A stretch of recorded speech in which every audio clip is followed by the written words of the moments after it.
संदीप जी, हमारे बड़े भाई विकास सीसर जी, हमारे भाई सुशील नरवाल जी और तमाम साथी हमारे जिनका मैं नाम नहीं ले पाया, उनसे क्षमा भी मांगते हुए, उनको दुगना मान सम्मान देते हुए सबको हाथ जोड़ के राम राम है। बड़े बुजुर्गों के पैरों को हाथ लगाते हैं।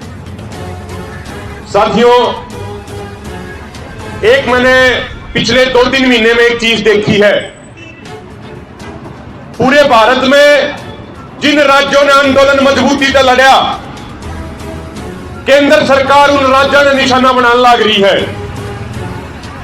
हरियाणा में जिन जिले ने सबसे ज्यादा मजबूती से आंदोलन लड़ा, हरियाणा के अंदर उन जिलों को निशाना बनाया जा रहा है।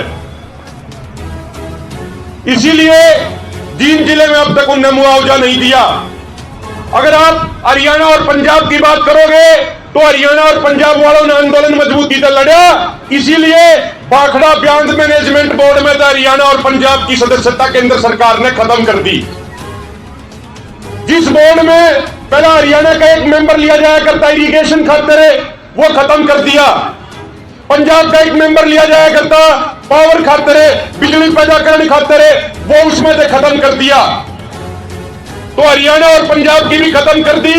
और हरियाणा के भीतर जिस जींद जिले ने आंदोलन में जो शब्द नंबर 1 पर आया, उस जींद जिले को सरकार द्वारा जानबूझकर निशाना बनाया जा रहा है ताकि इनके किसानों को तोड़ दिया जाए, आगे ये आंदोलन लड़ने लायक न रहे।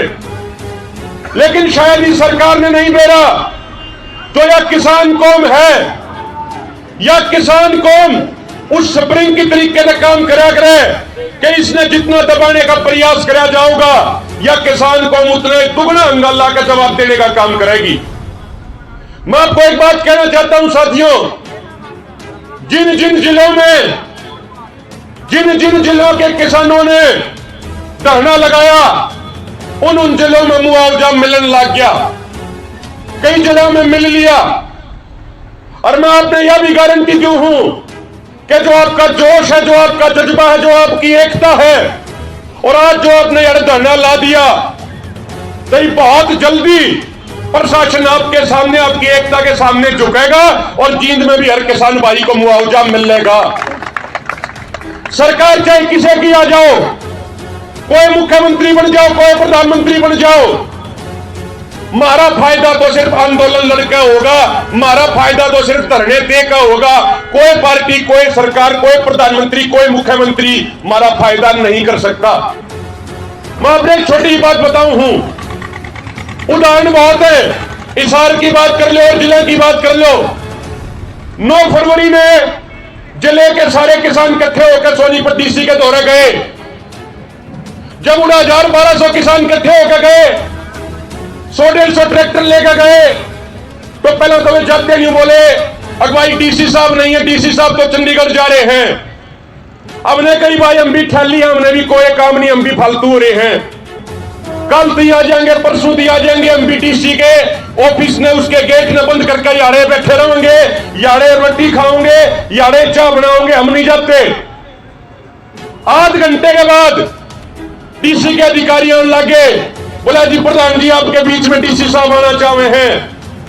मैं कहा भाई डीसी साहब हेलीकॉप्टर ले रहे हैं, ईद कदम आध घंटे पहले नुकौते चंडीगढ़ जा रहे हैं, और आध घंटे में चुप करा के चंडीगढ़ का रात 4 घंटे का है।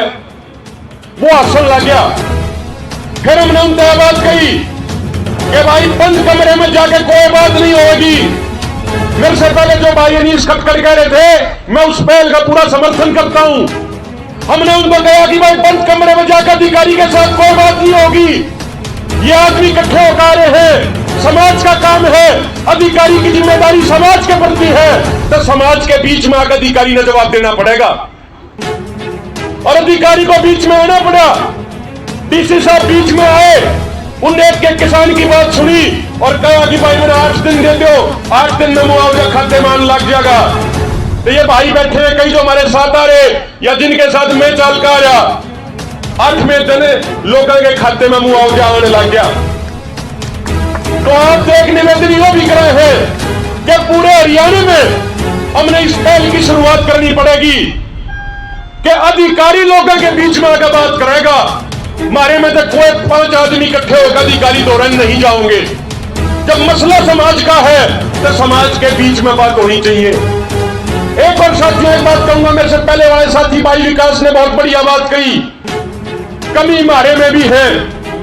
जब गिरदावरी हुआ है तो वो पटवारी व कर्मचारी इसे एक पौड़ी में आकर बैठ के गिरदावरी करते हैं, जिसकी गले उनकी ठीक ठाक बने हैं, जो पीछे का लेन देन कर ले है उन्हें तो दो में मुआवजे मिल जाए, और जिसका कभी खड़ा नाश हो रहा, जो कभी भोड़ा है, उसने एक बार भी मुआवजा नहीं मिलता।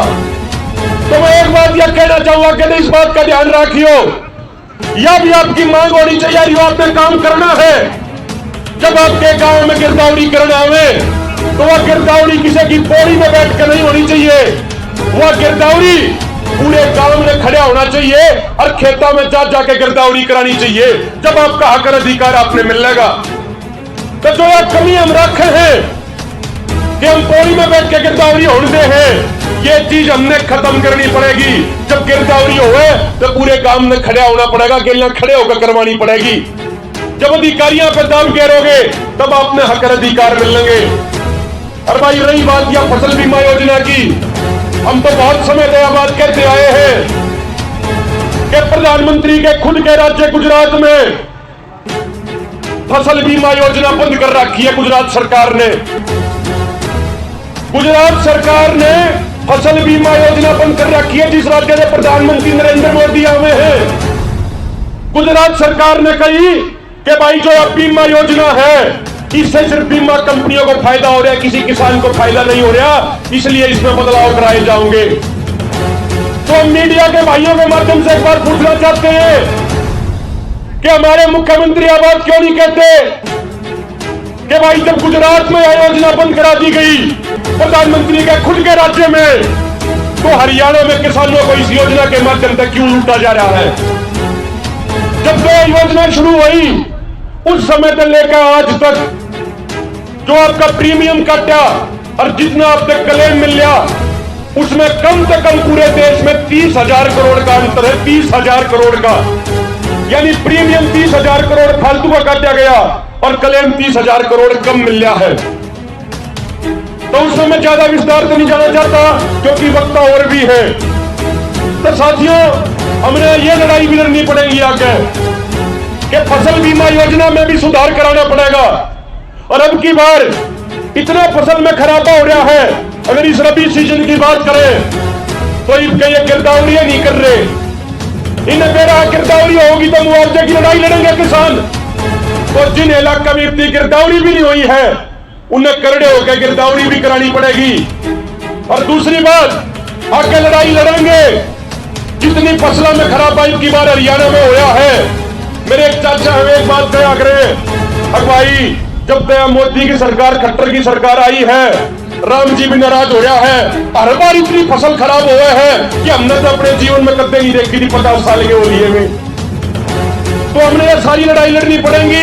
आखिर में एक बात कह अपनी बात खत्म करूंगा साथियों, खासकर मैं पूरी कटकर टोल कमेटी को और इस कमेटी से जुड़े हुए तमाम गांव के किसान साथियों को एक निमंत्रण भी देना चाहता हूं कि जो पिछले साल हरियाणा की विधानसभा में आपकी जमीन छीनने के लिए 3 काले कानूनों से भी ज्यादा खतरनाक, 3 काले कानूनों से भी ज्यादा काला कानून भूमि अधिग्रहण कानून पास करा गया है, उसके खिलाफ भी हमने लड़ाई लड़नी है।